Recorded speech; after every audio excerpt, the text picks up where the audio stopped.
clearly see in our solar system, there are four rocky planets that are closer to the sun, and then four gas giants that are further away. The gas giants have most of their mass in gas, that's why I call them the IBS babies. And the rocky planets are mostly metals and rock. So there is an obvious pattern, but why? Early thinking was based on first principles about how stars and planets form. In what's called an accretion disk around a very young star that is filled with gas and dust, metals, which are more dense, would tend to drift towards the star. This is the reason that a rock sinks in water and air bubbles to the top. By this thinking, you can't have a gas planet that's close because all the gas is far away. The first exoplanets that we find are actually called hot Jupiters. These are Jupiter-sized planets. They orbit extremely close to the stars. Some orbit so close that they're actually losing their atmospheres, which you can see for this planet, WASP-69b. This is an animation for a paper I published last year. Notice how the planet has a tail of gas coming off of it.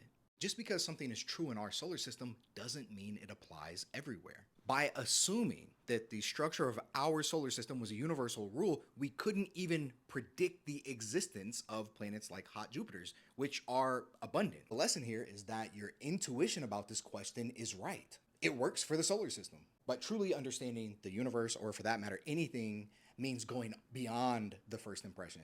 Our perspective may be true for us, but doesn't necessarily define reality.